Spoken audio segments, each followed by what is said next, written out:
दर्शक बंधुओं, आज हम एक ऐसी कहानी सुनने जा रहे हैं जो आपके जीवन को हमेशा के लिए बदल सकती है। क्या आप जानते हैं कि वह कौन सी 8 बातें हैं जिन्हें जानने वाला मनुष्य कभी गरीब नहीं रहता? ये केवल एक कथा नहीं है, बल्कि कलयुग के हर इंसान के लिए एक अमूल्य ज्ञान है। इस कहानी को पूरे मन और दिल से सुनने वाले के घर में कभी कोई क्लेश उत्पन्न नहीं होता। हमेशा सुख और शांति बनी रहती है और माता लक्ष्मी का सदा आगमन होता है। जिसके घर में रोज झगड़े और क्लेश होते हैं, वहां बरकत नहीं होती, माता लक्ष्मी का आगमन नहीं होता। लेकिन जहां सुख शांति होती है, वहां सुख समृद्धि का वास होता है और माता लक्ष्मी निवास करती है। इस कहानी को सुनने के बाद आप जान जाएंगे कि घर में लड़ाई झगड़ा क्यों नहीं करना चाहिए, और अगर हो तो उसे कैसे रोकना चाहिए। क्योंकि जहां सुख शांति होती है, वहीं माता लक्ष्मी निवास करती है। तो चलिए कथा शुरू करते हैं। लेकिन आगे बढ़ने से पहले एक महत्वपूर्ण बात जान लीजिए। गरुड़ पुराण में कहा गया है कि जब कोई ज्ञानवर्धक या दिव्य कथा सुनाई जा रही हो, तो उस पर अविश्वास करना या उसे अधूरा छोड़ना भी एक प्रकार का पाप है। ऐसा करने से उस कथा से मिलने वाला पुण्य फल कभी प्राप्त नहीं होता। इसलिए इस कथा को पूरे विश्वास और ध्यान से अंत तक सुनिएगा। एक बार भगवान शिव जी के पास एक बूढ़ी चिड़िया आती है। तब भगवान शिव बूढ़ी चिड़िया से कहते हैं, हे बूढ़ी चिड़िया, आज आप हमारे यहां किस प्रयोजन से पधारे हैं? तब बूढ़ी चिड़िया कहती है, हे प्रभु, मैं आपके पास अपने एक प्रश्न के निवारण के लिए आई हूं।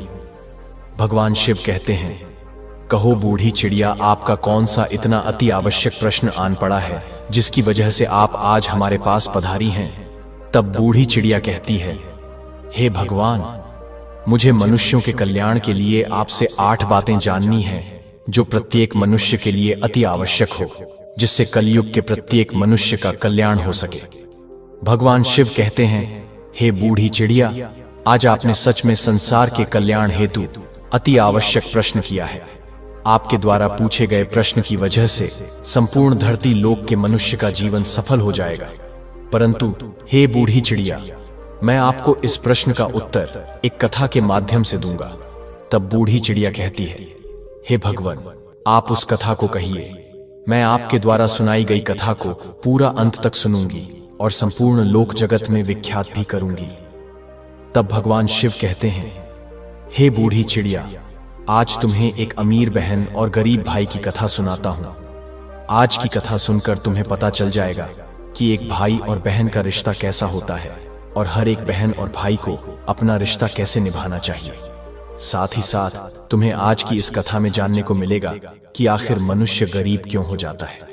वह कौन से कारण हैं जिनकी वजह से मनुष्य गरीब हो जाता है। आखिर मनुष्य द्वारा किए गए ऐसे कौन से काम होते हैं जिनको करने से मनुष्य निर्धन हो जाता है और गरीबी के दलदल में फंसता चला जाता है। अब भगवान शिव कथा को सुनाना आरंभ करते हैं और कहते हैं कि हे बूढ़ी चिड़िया, बहुत पुराने समय की बात है। किसी नगर में एक बहुत ही धनवान मध्यम वर्ग का एक किसान रहता था। उस किसान के घर में 2 जुड़वा संतानें पैदा हुई थीं। उन दोनों जुड़वा संतानों में से एक पुत्र था और दूसरी जो संतान थी वह पुत्री थी। उस किसान ने अपने पुत्र का नाम माधव रखा और अपनी पुत्री का नाम कमला रखा। धीरे धीरे जब उनकी आयु विवाह के योग्य हो गई, तो किसान को अपने बच्चों की विवाह की चिंता सताने लगती है। एक दिन किसान किसी कार्य से अपने पड़ोस के एक शहर में जाता है, तो वहां पहुंचकर एक व्यापारी का पुत्र उसे पसंद आ जाता है और उस व्यापारी के पुत्र के साथ में वह अपनी बेटी कमला का विवाह कर देता है। वह किसान अपनी पुत्री के विवाह में कोई कमी नहीं छोड़ता है। इस प्रकार से कमला अपने पिता के यहां से विदा होकर अपने ससुराल चली जाती है। उस किसान ने अपनी बेटी को विदा करने के बाद वह अपने पुत्र के विवाह के बारे में सोचने लगता है। उसके मन में यह चल रहा था कि बेटी तो मेरी अपने घर की हो गई, अब मुझे अपने पुत्र का विवाह कर देना चाहिए। यदि मेरे पुत्र का विवाह हो गया तो मैं अपना शेष बचा हुआ जीवन अपनी बहू बेटियों के साथ सुख शांति से व्यतीत करूंगा। अब भगवान शिव कहते हैं, हे बूढ़ी चिड़िया, ईश्वर की लीला बड़ी विचित्र है। परमात्मा ना जाने कब किसको धनवान बना दे और कब किसके लिए गरीबी का द्वार खोल दे, इसके बारे में कोई नहीं जानता। अब उस धनवान किसान के साथ भी कुछ ऐसा ही होता है। एक दिन वह किसान एक बड़ी भयानक बीमारी की चपेट में आ जाता है, जब इधर किसान का पुत्र अपने पिता की ऐसी हालत देखता है तो अपने पिता की ऐसी हालत को देखकर वह बहुत ही ज्यादा दुखी हो जाता है और उसके बाद में अपने पिता का अच्छे से अच्छे वैद्य से इलाज करवाता है और अपने पिता के लिए महंगी से महंगी दवाइयां लेकर आता है। परंतु उसके पिताजी की हालत में कोई सुधार नहीं हो रहा था। धीरे धीरे उस किसान की धन संपत्ति सारी पिता के इलाज में चली गई। इस प्रकार अपने पिता का इलाज कराते हुए उस किसान का पुत्र अब गरीबी के कगार पर आकर खड़ा हो जाता है, परंतु फिर भी पिता की हालत में किसी प्रकार का कोई सुधार नहीं होता। जब कोई भी दवाई उस किसान की बीमारी में काम नहीं करती तो एक दिन वह किसान अपने बेटे को अपने पास बुलाता है और अपने बेटा माधव से कहता है, हे पुत्र, जब भी कोई काम मनुष्य के सामर्थ्य से बाहर हो जाए या फिर उस काम का कोई समाधान न मिले तो फिर ऐसे समय में उस काम को ईश्वर के भरोसे छोड़ देना चाहिए। इसीलिए पुत्र, अब तुम मेरी चिंता छोड़ो और तुम अब अपने भविष्य के बारे में सोचो। मेरा क्या है, आज नहीं तो कल मुझे इस संसार को छोड़कर जाना ही है, परंतु तुम्हारे सामने तो तुम्हारी पूरी जिंदगी पड़ी है। मैंने तो अपने दिन बहुत ही अच्छे से जिए हैं, इसीलिए हे पुत्र, अब तुम मेरी चिंता करना छोड़ो और अपना विवाह करके अपनी घर गृहस्थी बसा लो। अपने पिता के मुख से इन बातों को सुनकर माधव एकदम चुप हो जाता है। अब माधव बेचारा आखिर कर भी क्या सकता था, उसके हाथ में कुछ नहीं था। साथ ही अब उसके घर में जो भी जमा पूंजी थी वह तो उसके पिता के इलाज में सारी की सारी पहले ही खर्च हो चुकी थी। अब माधव अपने पिताजी से कहता है, हे पिताजी, जैसा आपके लिए उचित लगे आप वैसा कीजिए। इसके बाद वह गरीब किसान अपने पुत्र की शादी एक गरीब घर की कन्या से करवा देता है, परंतु अब शादी के कुछ दिन बाद ही उस किसान की मृत्यु हो जाती है। इधर पिता की मृत्यु के बाद माधव अपने पिताजी का पूरी रीति रिवाज से अंतिम संस्कार करता है। माधव के पास जो कुछ था, खेत खलिहान, सब कुछ पिता की बीमारी के इलाज में पहले ही जा चुका था और अब माधव के पास जो कुछ भी जमा पूंजी बची हुई थी वह पिता के अंतिम संस्कार करने के बाद भोज में समाप्त हो जाती है। इस प्रकार से माधव अब और भी ज्यादा गरीब हो जाता है। प्रिय दर्शकों, जब माधव एक दिन बिल्कुल ही कंगाल हो जाता है तो वह गांव के बाहर जाकर अपनी पत्नी के साथ एक झोपड़ी को बनाकर रहने लगता है। माधव पहले से ही मेहनती तो था ही, अब वह दूसरों के खेतों में मेहनत मजदूरी करके अपना और अपनी पत्नी का पेट पालने लगता है।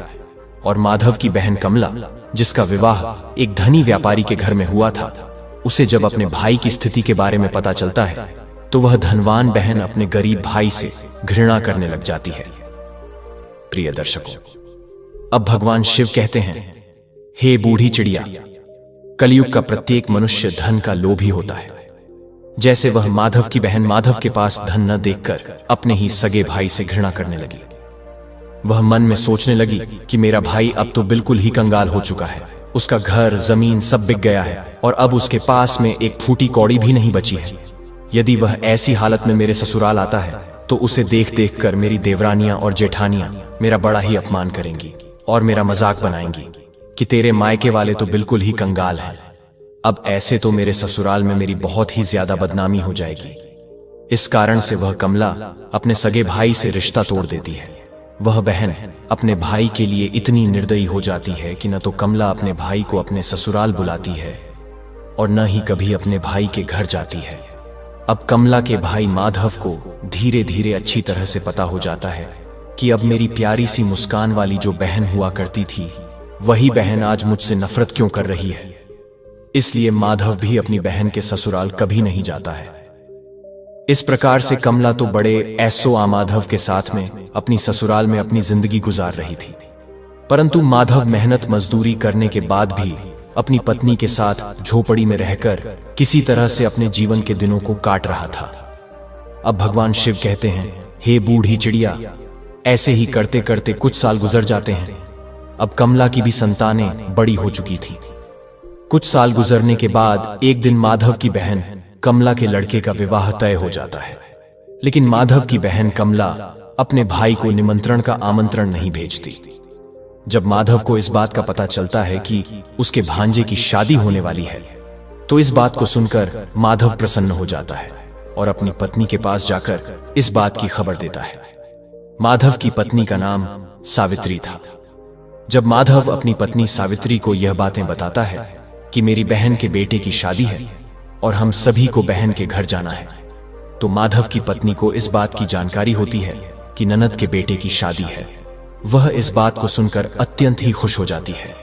अब वह सोचने लगती है, चलो इसी बहाने से सही, कम से कम मैं अपनी ननद से जाकर के मिल तो आऊंगी और उसके घर को देख आऊंगी।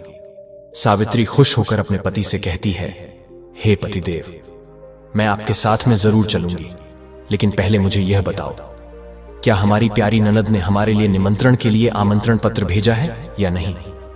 अपने पत्नी के मुख से इन बातों को सुनकर अब माधव बिल्कुल ही चुप हो जाता है। अब माधव अपनी पत्नी सावित्री से कहता है, हे प्रिय, न्योता तो नहीं आया है, पर मुझे यह दूसरों के द्वारा खबर मिली है कि हमारे भांजे की शादी है। परंतु इससे क्या फर्क पड़ता है कि न्योता आया है कि नहीं, आखिर वह भी तो हमारी बहन का ही बेटा है। तब सावित्री अपने पति माधव से कहती है, हे प्रिय, देखो, बात तो आपकी सही है कि आपके भांजे की शादी है, लेकिन बिना निमंत्रण के ननद के घर जाना उचित नहीं है और आपको भी वहां नहीं जाना चाहिए।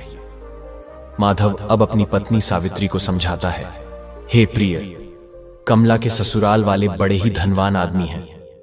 उन्हें हमारी याद नहीं रही होगी, या फिर हो सकता है कि उन्होंने हमारे यहां पर निमंत्रण भिजवाया हो, लेकिन निमंत्रण वाला पर्चा हमारे पास तक नहीं पहुंचा हो। इसलिए हे प्रिय, तुम किसी भी प्रकार की कोई भी सोच विचार मत करो और बच्चों को निमंत्रण जाने के लिए तैयार करके मेरे साथ तुम भी बहन के घर के लिए चलो। जब सावित्री ने अपने पति माधव की इन बातों को सुना, तब उसने जवाब दिया। सावित्री कहने लगती है, हे पिया, यदि तुम जाना चाहते हो तो तुम जा सकते हो, लेकिन बिना निमंत्रण के मैं नहीं जाऊंगी। माधव ने जब अपनी पत्नी के मुख से ऐसी बातें सुनी, तो माधव कहता है, ठीक है, यदि तुम्हारी यही इच्छा है तो तुम बच्चों के साथ घर पर ही रहो। मैं अकेला कमला के ससुराल के लिए चला जाता हूं। यदि मैं अपनी बहन के ससुराल नहीं गया तो मेरी बहन की देवरानियां और जेठानियां मेरी बहन को ताना मारेंगी और कहेंगी कि खर्चा ना हो जाए, इसलिए तेरा भाई नहीं आया। अब इतना कहकर के माधव घर के अंदर से बाहर चला जाता है। अब भगवान शिव कहते हैं, हे बूढ़ी चिड़िया। अब माधव जो था वह बहुत ही ज्यादा गरीब हो चुका था। माधव के पास चावल और वस्त्र खरीदने के लिए पैसे नहीं थे। अब माधव अपनी बहन के घर जाने के लिए वह अपने मित्र से थोड़े से पैसे उधार लेता है। अब माधव ने उधार लिए हुए पैसों से अपनी बहन कमला और अपने बहनोई के लिए सुंदर सुंदर वस्त्र खरीदता है और उन कपड़ों को लेकर के अपनी बहन के ससुराल के लिए चल देता है। पैदल चलते चलते माधव को सुबह से शाम हो जाती है। तब वह अपनी बहन के दरवाजे पर पहुंचता है और दरवाजे के एक तरफ जाकर के खड़ा हो जाता है। माधव बेचारा दरवाजे पर खड़े होकर अपनी बहन कमला के आने का इंतजार कर रहा था। तभी कमला की जेठानी की नजर माधव पर पड़ जाती है और वह माधव को पहचान लेती है। माधव को देखने के बाद कमला की जेठानी जाकर कमला को बताती है कि हे कमला, आज तेरा भाई तेरे घर आया है, जाकर देख, तेरा भाई तेरे दरवाजे पर खड़ा है। जब कमला ने अपनी जेठानी के मुख से ऐसी बातों को सुनती है तो वह अपनी जेठानी से पूछने लगती है कि हे बहन, यदि तुमने मेरे भाई को द्वार पर खड़ा देखा है तो मुझे यह बताओ, मेरा भाई मेरे ससुराल में किस हालत में आया है और मेरे भाई ने आखिर कैसे कपड़े पहने हैं। अब कमला की जेठानी कहती है कि तुम्हारा भाई फटे पुराने वस्त्र पहनकर तुम्हारे द्वार पर खड़ा है, वह तुम्हारे आने का इंतजार कर रहा है। यह सुनकर कमला गुस्से से भर जाती है और सभी से नजरों को बचाते हुए अपने भाई के पास पहुंचती है। माधव जब अपनी बहन कमला को अपने पास आते हुए देखता है तो खुशी के मारे उसका चेहरा खिल उठता है। अपनी बहन को देख करके माधव की आंखों में आंसू आ जाते हैं। उसके बाद कमला अपने भाई को अपने साथ में लेकर सबकी नजरों से बचाते हुए अपने घर के अंदर सबसे अंदर ले जाती है और पूछने लगती है कि हे भाई, तुम्हारे पास आखिर किसने निमंत्रण भेजा था जो तुम यहां चले आए। तब माधव कहता है, बहना, तुमने तो अपने भाई को बिल्कुल भुला ही दिया है, परंतु मुझे किसी से पता चला कि मेरे भांजे की शादी है, इसीलिए मैं तुम्हारे लिए और तुम्हारे बेटे के लिए नए कपड़े लेकर आया हूं। अपने भाई के मुख से इन बातों को सुनकर के कमला कहने लगती है, हे भाई, तुम्हें इस तरीके से बेशर्म की तरह मेरे घर नहीं आना चाहिए था। तुम इस तरीके से फटे पुराने कपड़े पहनकर मेरे घर तक चले आए, यह मेरे लिए बड़े लाज की बात है। कम से कम अपनी नहीं तो मेरी इज्जत, मेरे मान सम्मान का ख्याल तो किया होता। आखिर तुम्हारी तो कोई इज्जत नहीं, कम से कम तुमने हमारी इज्जत के बारे में तो सोचा होता। कमला के मुंह से ऐसे कटु शब्द सुनकर वह मजबूर भाई का कलेजा छलनी हो जाता है। अब भगवान शिव कहते हैं, हे बूढ़ी चिड़िया। तब माधव अपनी बहन के पैरों में गिरकर माफी मांगने लगता है। माधव कहता है, हे बहन, मुझे क्षमा कर दो। मुझे नहीं पता था कि मेरी वजह से यहां तुम्हारी बदनामी होगी। मैं तो हमेशा से यही चाहता हूं कि तुम्हारी बदनामी ना हो, तुम्हारी देवरानी जेठानी तुम्हें ताना ना मारे। इसीलिए तो मैं तुम्हारे लिए नए वस्त्र लेकर आया हूं। यदि मुझे यह बात पहले ही पता होती कि तुम मेरी वजह से इतनी आहत हो जाओगी कि तुम्हें मेरे आने से इतना बुरा लगेगा, तो मैं तुम्हारे दरवाजे पर कभी नहीं आता। मैं तो यह सोचकर आया था कि मेरे भांजे की शादी है। यदि मैं नहीं पहुंचा तो मेरी बहन की देवरानी जेठानी मेरी बहन को ताने मारेंगी। कमला का माधव की बातों को सुनकर गुस्सा जब थोड़ा सा शांत होता है, तब वह माधव से कहती है, चलो, जब तुम आ ही गए हो तो मेरी एक बात तुम कान खोलकर सुन लो। जब तक मेरे बेटे की शादी नहीं हो जाती, तब तक इस जगह पर बंद रहना और भूलकर भी इस कमरे से बाहर निकलने की गलती मत करना, वरना तुम्हें देखकर लोग कहेंगे, कमला का भाई तो भिखारी है। जब सभी मेहमानों के लिए भोजन बन जाएगा तो मैं तुम्हें भोजन की थाली इस कमरे में पहुंचा दूंगी। तुम भोजन खाकर के चुपचाप पिछले दरवाजे से अपने घर को चले जाए। माधव कहता है, ठीक है बहना, मैं आज रात को ही तुम्हारे घर से अपने गांव के लिए चला जाऊंगा, मगर मेरी तुमसे एक विनती है। मैं तुम्हारे लिए और जीजा जी के लिए जो कपड़े लाया हूं, तुम उन कपड़ों को रख लो। उन्हें मैं तुम्हारे लिए बड़े प्यार से लाया हूं। कमला अपने भाई से कपड़ों को लेकर कमरे के बाहर चली जाती है और जाते समय बाहर से उस कमरे की कुंडी लगा जाती है। माधव उस कमरे में बैठकर अपनी बहन के वापस आने का इंतजार करने लगता है। अब भगवान शिव कहते हैं, हे बूढ़ी चिड़िया। इधर माधव उस कमरे में बैठा हुआ अपनी बहन के लौटने का इंतजार कर रहा था कि मेरी बहन मुझे भोजन खिलाने के लिए लौटकर वापस आती ही होगी। आज तो मुझे स्वादिष्ट भोजन खाने को मिलेगा। परंतु माधव को क्या पता था कि वह निर्मोही बहन अपने भाई को उस कमरे में बंद करके अपने घरेलू काम धंधे में लग चुकी है और भाई के लिए भोजन देना भूल चुकी है। माधव की बहन कमला शादी के काम धंधे में इतनी ज्यादा खो जाती है कि अब उसे याद ही नहीं रहता कि मेरा भाई मेरे यहाँ कमरे में बंद है और वह मेरे लौटने का इंतजार कर रहा है। अब जैसे जैसे समय बीतने लगता है, भूख प्यास की वजह से माधव अब छटपटाने लगता है और उसकी हालत भी खराब होने लगती है। तब माधव अपनी बहन को आवाज लगाता है, लेकिन उसकी आवाज को कोई भी नहीं सुनता है। कमला का घर बहुत बड़ा था। कमला ने अपने भाई को सबसे किनारे वाले कमरे में बंद किया था और उधर कोई आता जाता भी नहीं था और कमला शादी की रस्मों में व्यस्त थी। इस तरह से माधव को उस कमरे में पड़े पड़े 2 दिन बीत जाते हैं। अब भगवान शिव कहते हैं कि हे बूढ़ी चिड़िया। अब इधर माधव को पत्नी और बच्चों की याद आती है। माधव सोचता है, यदि यहां कोई नहीं आया तो मैं भूखा प्यासा इसी कमरे में मर जाऊंगा। यदि मैं मर गया तो मेरे पत्नी सहित बच्चों का क्या होगा? मेरे ना होने पर कैसे मेरी पत्नी बच्चों का पालन पोषण करेगी? यही सब कुछ सोचते सोचते और कमजोरी की वजह से माधव बेहोश होने लगता है। तभी किसी काम की वजह से कमला की जेठानी कमरे के पास से गुजरती है। जब माधव के कानों में किसी के आने की आवाज सुनाई देती है, माधव अपनी पूरी ताकत से उस कमरे का दरवाजा पीटने लगता है। जब कमला की जेठानी के कानों में उस दरवाजे को पीटने की आवाज जाती है, तो वह दरवाजे को खोलकर देखती है तो अंदर माधव को देखकर वह चौंक जाती है और माधव से पूछने लगती है, हे भाई, तुम्हें इस कमरे में किसने बंद किया है? माधव इस बात का कोई जवाब नहीं देता है, क्योंकि वह अपनी बहन को उसकी ही जेठानी की नजरों में गिराना नहीं चाहता था। परंतु जब कमला की जेठानी ने दोबारा पूछा तो माधव झूठ मूठ कह देता है कि मैं इस कमरे में आमाधव कर रहा था। तभी किसी ने गलती से बाहर से दरवाजे की कुंडी लगा दी और मैं इस कमरे में बंद हो गया। बहन, यदि तुम आज नहीं आती तो मेरे प्राण आज चले जाते। और इतना कहने के बाद माधव घर के पिछले दरवाजे से चुपचाप बाहर निकलकर चला जाता है। माधव बेचारा 3 दिन का भूखा प्यासा था। वह चुपचाप अपने घर की तरफ को चल देता है। अंत में वह चलते चलते काफी दूर निकल जाता है तो भूख प्यास के मारे उसे ठीक से रास्ते पर चला भी नहीं जा रहा था। उसे एक कदम चलते ही चक्कर आने लगता है। जब माधव चलते चलते खूब थक जाता है और जैसे ही माधव का सिर चकराता और वह जमीन पर गिरने वाला होता है, तभी वहां पर कहीं से एक बूढ़ी औरत आ जाती है और वह बूढ़ी औरत माधव के गिरने से पहले ही माधव को पकड़ लेती है। अब भगवान शिव कहते हैं, हे बूढ़ी चिड़िया। जब कुछ घंटे बाद माधव को दोबारा होश आता है तो माधव स्वयं को एक बूढ़ी औरत की गोद में लेटा हुआ पाता है। वह बूढ़ी औरत एक पंखा लेकर उसको हवा कर रही थी।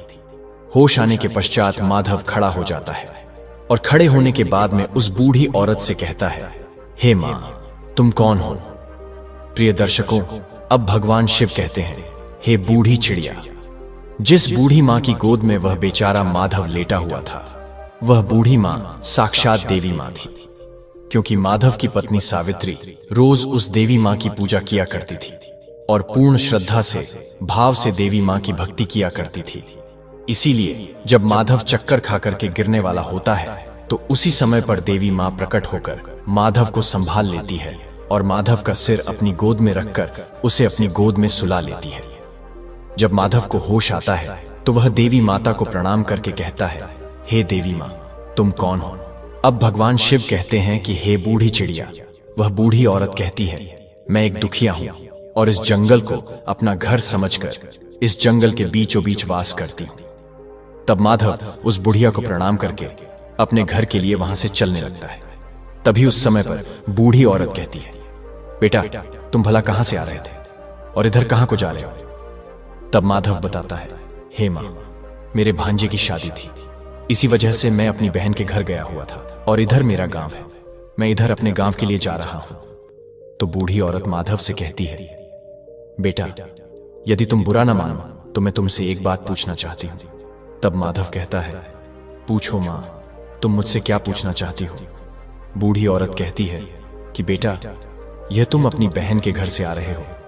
जैसा तुमने मुझे बताया कि तुम्हारी बहन के यहां पर शादी थी, तो फिर तुम खाली हाथ कैसे अपने घर जा रहे हो? क्या तुम्हारी बहन ने तुम्हारे बच्चों और पत्नी के लिए कुछ नहीं भेजा क्या?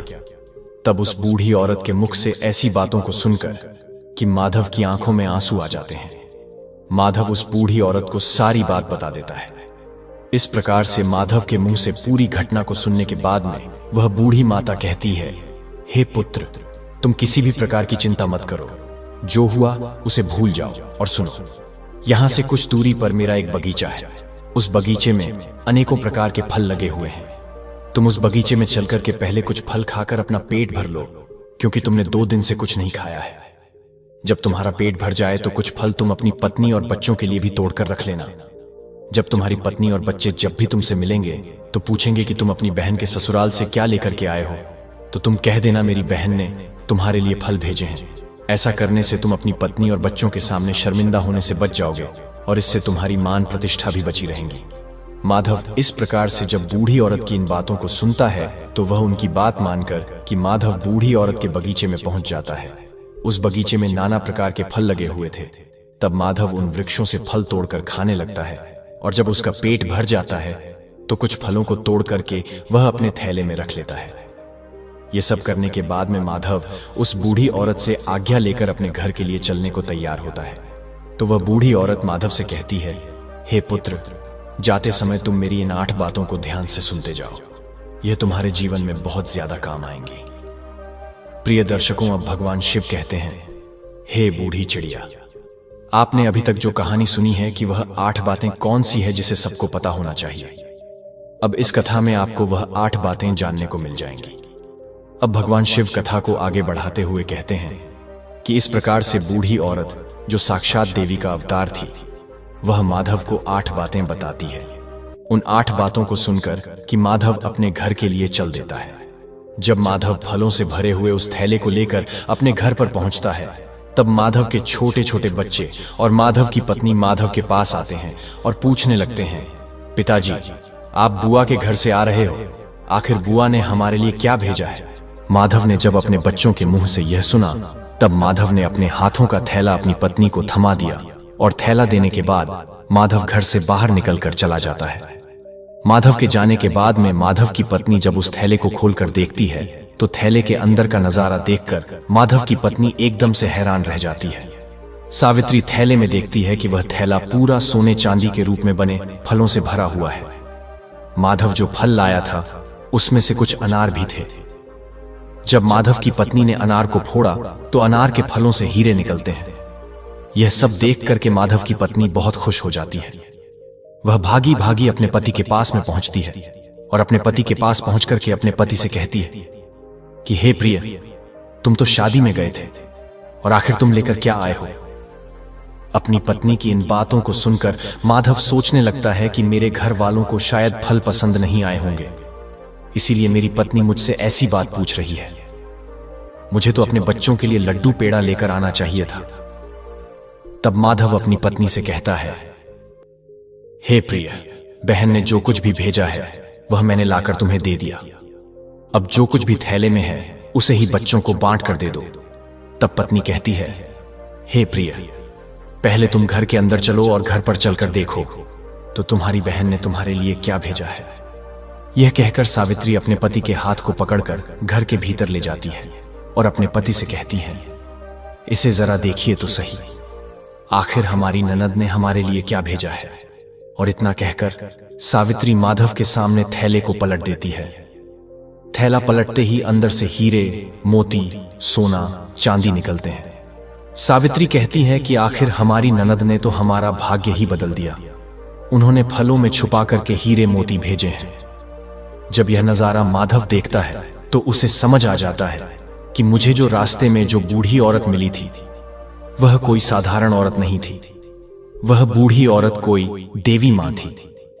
लेकिन इस बारे में माधव अपनी पत्नी से कुछ भी नहीं बताता है और मन ही मन उस बूढ़ी औरत का धन्यवाद करता है। अब इस प्रकार से माधव को बहुत सारा धन मिल जाता है। माधव पहले की तरह फिर से धनवान बन जाता है। कुछ समय बाद माधव अपनी पत्नी और बच्चों के लिए एक अच्छा सा आलीशान महल बनवाता है और बड़ी शान शौकत के साथ राजा महाराजाओं की तरह उस महल में रहने लगता है। और सभी नगर के लोग भी माधव को ऐसा देखकर कि उसका मान सम्मान करने लगते हैं। धीरे धीरे करके इधर जब माधव का महल तैयार हो जाता है, जब उसकी राजा महाराजाओं जैसी शान शौकत हो जाती है, तो एक दिन माधव की पत्नी सावित्री अपने पति से कहती है कि हे प्रिय, बहुत ही जल्द सावन का महीना आने वाला है और सावन के महीने में सभी स्त्रियां अपने पिता के घर जाती हैं, इसलिए तुम भी अपनी बहन के ससुराल जाओ और मेरी ननद को मेरे घर बुला कर लाओ। इसी बहाने से वह अपने पीहर को घूम जाएंगी, इसी बहाने से मैं भी अपनी ननद से मिल लूंगी। माधव जब अपनी पत्नी की ऐसी बात सुनता है तो माधव अपनी पत्नी के कहने पर एक बार फिर से अपनी बहन के ससुराल चल देता है और कुछ समय के बाद ही अपनी बहन के ससुराल पहुंच जाता है। अब माधव एक बार फिर से अपनी बहन के उसी दरवाजे पर जाकर खड़ा हो जाता है जिस दरवाजे पर वह कुछ दिन पहले आकर के खड़ा हुआ था। उसी समय पर कमला की जेठानी घर से बाहर निकलती है और बाहर का नजारा देख करके वह तुरंत ही दौड़ी दौड़ी कमला के पास में चली जाती है और कमला से कहती है कि हे कमला बहन, आज भी तेरा भाई आया है। अपनी जेठानी के मुख से इस बात को सुनकर कमला कहने लगती है, हे बहन, कोई भी भिखारी मेरा भाई नहीं हो सकता, मेरा कोई भाई नहीं है। दरअसल कमला ऐसा इसलिए कह रही थी क्योंकि कमला इस बार भी अपने भाई को वही भिखारी ही समझ रही थी। लेकिन जब उसकी जेठानी बताती है कि कमला, तुम्हारा भाई आज भिखारियों की तरह नहीं, राजा महाराजाओं की तरह आया है। तुम्हारे भाई को देखकर ऐसा लग रहा है मानो जैसे वह किसी देश का राजा महाराजा हो। तुम्हारे भाई के आगे पीछे सैनिक हैं। तुम्हारे दरवाजे पर एक बड़ी सुंदर सजी हुई रथ गाड़ी खड़ी है, भला एक बार जाकर तो देखो। अब कमला ने अपनी जेठानी के मुख से इन बातों को सुनती है तो उसे अपनी जेठानी की बातों पर किसी प्रकार का कोई यकीन नहीं होता है और सच्चाई जानने के लिए अपने भाई को छुप कर देखने लगती है। जैसे ही कमला ने अपने भाई के उस रूप को देखा तो अपने भाई के ठाठ बांट को देख करके कमला एकदम चकित रह गई। वह सोचने लगती है कि कल तक तो मेरा भाई बिल्कुल ही भिखारी था, उसके पास तो पहनने के लिए वस्त्र भी नहीं थे, फिर अचानक एकदम से वह इतना अमीर कैसे बन गया। अब तो माधव की बहन कमला आरती का थाल सजाकर अपने भाई की आरती उतारने लगती है। उसके बाद में कमला अपने भाई का बड़े ही आदर के साथ अपने घर में बुलाकर ले जाती है और अपने भाई से कहती है, हे भैया, मुझे क्षमा कर दीजिए, मेरी वजह से तुम्हें बहुत ज्यादा कष्ट और शर्मिंदगी उठानी पड़ी है। अपनी बहन के मुख से इन बातों को सुनकर माधव कहने लगता है कि बहना, कोई बात नहीं, उस समय पर हमारे दिन कुछ अच्छे नहीं थे, तुम्हारी गलतियों के लिए मैंने तुम्हें पहले ही क्षमा कर दिया था। बहन, अब तुम इन बातों को छोड़ो और मेरे साथ मेरे घर चलने की तैयारी करो। बहन, मैं तुम्हें बुलवाने के लिए आया हूं, अब तुम्हें मेरे साथ में मेरे घर चलना है। तुम्हारी भाभी ने तुम्हें बुलवाने के लिए मुझे भेजा है। इतना सुनकर कि कमला अब खुशी खुशी अपने भाई के घर पर चलने के लिए तैयार हो जाती है और तैयार होकर कि कमला अपने भाई के रथ में बैठ जाती है। इस तरीके से जब माधव की बहन अपने पीहर में पहुंचती है तो अपने भाई की शान और शौकत को देखकर एकदम से दंग रह जाती है। वह देखती है कि एक भव्य आलीशान महल है और महल के अंदर अनेक प्रकार के नौकर चाकर लगे हैं और अन्न के भंडार भरे हुए हैं। कमला अपने भाई की ऐसी स्थिति को देखकर एकदम से हैरान रह जाती है और महल में पहुंचने के बाद माधव की पत्नी भी अपनी ननद की खूब सेवा करती है। 7 दिनों तक अपनी पलकों पर बिठाकर रखती है। माधव की पत्नी सावित्री को लगता था कि यह सब शानो शौकत हमारी ननद की वजह से है। अपनी ननद की मदद के कारण ही हम इस मुकाम पर पहुंचे हैं, क्योंकि माधव ने कभी अपनी पत्नी को अपने अमीर होने की बात नहीं बताई थी। क्योंकि अब माधव वह जानता था कि यह सब कमला की वजह से नहीं, देवी मां के आशीर्वाद से हुआ है। माधव की पत्नी सावित्री इस बात से अवगत नहीं थी। यह सोचकर कि सावित्री अपनी ननद की खूब ज्यादा सेवा करती है और अपनी ननद का खूब ख्याल रखती है। कुछ दिन बीतने के बाद जब माधव की बहन अपने ससुराल जाने को तैयार होती है तो माधव की पत्नी सावित्री अपने पति से कहती है कि हे प्रिय, कल तुम्हारी बहन अपने घर जाएगी, इसलिए तुम बाजार जाओ और बाजार जाकर अपनी बहन के लिए कोई अच्छा सा तोहफा लेकर आओ। अपनी पत्नी की इन बातों को सुनकर माधव घर से चला जाता है और माधव एक मोची की दुकान पर पहुंचता है और मोची से कहता है, हे मोची भाई, मुझे अपनी बहन के लिए बोलने वाली जूती बनवानी है। क्या तुम मेरी बहन के लिए बोलने वाली जूती बना सकते हो? मोची कहता है, हे सेठ, मैं बोलने वाली जूती तो बना दूंगा, लेकिन उसके बनवाने की बहुत कीमत लगेगी। तब माधव कहता है, अब वह मोची से कहता है, भाई, मैं तुम्हें मुंह मांगा पैसा दूंगा, लेकिन तुम ऐसी जूतियां बना दो कि वे जूतियां जब भी मेरी बहन पहनकर चले तो वे जूतियां बारी बारी से मैं आपको जो यह 8 बातें बताने वाला हूं उन 8 बातों को बोलें। इसके बाद मोची को माधव वह ज्ञान की 8 बातें बताता है जो बातें उसे उस बूढ़ी औरत ने चलते समय बताई थी। अब भगवान शिव कहते हैं कि हे बूढ़ी चिड़िया। अब माधव मोची से कहता है कि हे मोची भाई, अब मैं तुम्हें वह ज्ञान की बातें बताता हूं। इस प्रकार से माधव बाड़ी बाड़ी से वे बातें मोची को बताता है। माधव कहता है, बात ज्ञान की है, कहीं मान तू मत। भूल होती है अज्ञानता, निर्धनता का मूल समय भरोसे, बैठता रहता सदा गरीब, बिना कर्म बदले नहीं उसका कभी नसीब, आलस्य कर रहता सदा जो परिवर्तनहीन, वही कर्म फिर करे कहे स्वयं को, दीन नहीं गरीबी से बड़ा है कोई और अभिशाप हासिल करके, ज्ञान की कर लो दूर अब आप दो समय को दो नहीं बनो, मजबूर कर्म साधना से जुटो करो गरीबी, दूर कर्म भी नहीं करता को से सदा नसीब, भाग्य भरोसे बैठता मानव रहे, गरीब अज्ञानी पर ही सदा करे, गरीबी सदा वार विजय होता, युद्ध में ज्ञान सदा हथियार। और सबसे आखिरी और सबसे खास बात बताते हुए माधव कहता है कि हे मोची भाई, मेरी बहन जब 8वां कदम रखे तो जूतियां बस यही बात बोले। पैसों के बाजार में बदल गई तहजीब, धन दौलत से जुड़ रहे रिश्ते हुए गरीब की, पैसों के बाजार में बदल गई तहजीब, धन दौलत से जुड़ रहे रिश्ते हुए गरीब। इधर माधव मोची से कहता है कि हे मोची भाई, ऐसी 8 बातें बोलने वाली मुझे जूतियां बना दो। जब यह 8 बातें वह जूतियां बोलेंगी और जब मेरी बहन इन बातों को सुनेगी तो उसे अपनी गलती का एहसास होगा कि उसने कैसे पैसे के घमंड में आकर के अपने भाई का ऐसा अपमान किया था। उसे अपने भाई का अपमान नहीं करना चाहिए था। अब भगवान शिव कहते हैं, हे बूढ़ी चिड़िया। माधव उस मोची से अपनी बहन के लिए हीरे मोतियों से जड़ी हुई सोने और चांदी की जूतियां बनवाता है और उन जूतियों को ले जाकर अपनी बहन के लिए उपहार स्वरूप दे देता है। सोने चांदी की जूतियों को देखकर कि कमला का चेहरा एकदम खिल सा जाता है। अब कमला अपने भाई से विदा लेकर अपने घर चली जाती है। जब कमला अपने ससुराल पहुंच जाती है तो कमला की देवरानी जेठानी पूछने लगती है, हे कमला, तुम अपने भाई के घर से आई हो, तुम्हारे भाई ने तुम्हें क्या उपहार दिया है? तब कमला अपनी देवरानी जेठानी तथा अपने सास ससुर और अपने देवर जेठ को अपने भाई के द्वारा दी हुई भेंट दिखाती है और वह कहती है, देखो, मेरे भाई ने मुझे सोने चांदी से जड़ी हुई, हीरे मोती से जड़ी हुई ये जूतियां दी हैं। तब कमला उन जूतियों को पहन करके चलकर दिखाती है। जैसे ही कमला उन जूतियों को पहन करके चलती है तो जूतियां बोलती हैं कि पैसों के बाजार में बदल गई तहजीब, धन दौलत से जुड़ रहे रिश्ते हुए गरीब, जब कमला इस बात को सुनती है तो उसका सर शर्म से नीचे झुक जाता है और अपने भाई को याद करके एकदम से रोने लगती है।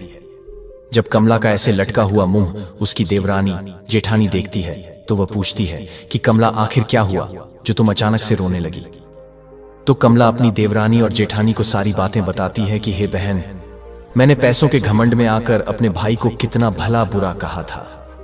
मैंने अपने भाई को एक गिलास पानी तक नहीं पूछा था। आज देखो मेरे भाई ने मुझे कितनी कीमती जूतियां बनवा कर दी हैं। अब तो मुझे अपने आप से घृणा होने लगी है। मैं तो जीना नहीं चाहती। तभी कमला की जेठानी उसे समझाने लगती है कि हे बहन, जो भी कुछ हुआ उसे भूल जाओ।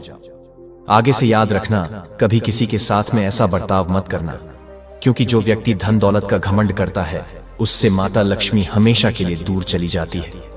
इसीलिए मेरी यह बातें तुम सदा याद रखना। और इस तरीके से कमला की जेठानी कमला को समझाती है, जिससे अब कमला भी प्रेम व्यवहार के साथ सबसे पेश आने लगी थी। अब भगवान शिव कहते हैं, हे बूढ़ी चिड़िया, अब तो तुमको वह 8 बातें पता चल ही गई होंगी। अगर प्रत्येक मनुष्य को पता चल जाए तो वह कभी गरीब नहीं रहता। अब बूढ़ी चिड़िया कहती है कि हे प्रभु, मुझे अभी भी नहीं पता चल पाया है, कृपया स्पष्ट बताने की कृपा करें। अब भगवान शिव कहते हैं, ठीक है बूढ़ी चिड़िया, मैं तुमको बताता हूं कि वह 8 बातें कौन सी हैं जिन्हें जानने के बाद मनुष्य कभी गरीब नहीं रहता है। 1. अपवित्र रसोई और अन्न का अपमान। जो व्यक्ति रात्र के समय रसोई में झूठे बर्तन रखता है और खाने पीने की चीजों को बर्बाद करता है, ऐसा व्यक्ति बहुत ही जल्दी निर्धन हो जाता है। ऐसे घर में दरिद्रता अपना वास बना लेती है। 2. स्त्रियों का अनादर। जिस घर में घर की स्त्रियों का अपमान होता है, स्त्रियों की इज्जत नहीं की जाती, उस घर में देवी लक्ष्मी ज्यादा दिनों तक नहीं रुकती। नारी शक्ति का अपमान करने वाले घरों से धन की देवी रूठ जाती है। 3. सूर्योदय के बाद झाड़ू लगाना। जिस घर की स्त्रियां सूर्योदय होने के बाद अपने घरों में झाड़ू लगाती हैं, चूल्हा चौका करती हैं, ऐसे परिवार के लोग बहुत जल्दी गरीब हो जाते हैं। सूर्योदय के बाद की गई सफाई घर से बरकत छीन लेती है। 4. धन का अपव्यय। जिस घर परिवार में पैसों की कदर नहीं की जाती, बेफिजूल कार्यों में पैसे बर्बाद किए जाते हैं, ऐसे घरों से भी माता लक्ष्मी रूठ कर चली जाती है। धन का सम्मान करना ही उसे अपने पास रोके रखना है। 5. छठा, कर्तव्यहीनता और टालमटोल। जिस घर के लोग अपने कर्तव्यों का पालन नहीं करते, जो अपने कार्यों को कल पर टालते रहते हैं, उन लोगों के घरों से भी माता साथ। बड़ों का अनादर। जिस घर परिवार के लोग अपने से बड़े लोगों की इज्जत नहीं करते, अपने से बड़ों का कहना नहीं मानते या फिर अपने से बड़ों से कटु शब्द बोलते हैं, ऐसे लोगों को भी गरीबी का सामना करना पड़ता है। वे भी निर्धनता के हकदार होते हैं। बड़ों का आशीर्वाद ही धन समृद्धि लाता है। 8. मेहमानों का अपमान और खाली हाथ लौटाना। जिस घर में परिवार के लोग अपने मेहमानों का सम्मान नहीं करते, अपने मेहमानों का आदर भाव नहीं करते या फिर अपने दरवाजे से किसी भी मनुष्य को खाली हाथ लौटा देते हैं, ऐसे लोगों के यहां से भी माता लक्ष्मी नाराज होकर चली जाती है। अतिथि देवो भव का पालन न करने वाले घर में लक्ष्मी का वास नहीं होता। अब जो भी मनुष्य इन 8 बातों को हमेशा गांठ में बांध कर रखता है, उसका भाग्य उसी तरह से उज्जवल हो जाता है जैसे माधव का भाग्य उज्जवल हुआ। अब भगवान शिव कहते हैं, हे बूढ़ी चिड़िया, अब तो आपको आपके प्रश्न का उत्तर भी मिल गया होगा और उन 8 बातों के बारे में भी पता चल गया होगा। तब बूढ़ी चिड़िया कहती हैं, हे भोलेनाथ, आपके आशीर्वाद से मुझे सब कुछ मालूम हो गया है। आपका मुझे इस प्रकार का ज्ञान देने के लिए सत सत नमन। प्रिय दर्शकों, इस प्रकार माया का कभी घमंड नहीं करना चाहिए। ईश्वर ना जाने कब किसके लिए गरीबी का द्वार खोल दे और कब किसके लिए अमीरी का द्वार खोल दे, इस बात का किसी को पता नहीं है। यह बात उस मनुष्य के समझ में भी आ जाती है कि पैसों के घमंड में आकर कभी भी किसी का अपमान या अनादर नहीं करना चाहिए। तो प्रिय दर्शकों, आपको हमारे वीडियो के द्वारा दिया गया ज्ञान कैसा लगा? कृपया हमें कमेंट करके अवश्य बताइएगा। साथ ही आप सभी से विनम्र निवेदन है कि हमारे चैनल को भी सब्सक्राइब अवश्य कर लेना और जितना हो सके इस वीडियो को शेयर करें ताकि सभी को इसके बारे में पता चल सके। प्रिय दर्शकों, वीडियो को यहां तक देखने के लिए आप सभी का दिल से धन्यवाद।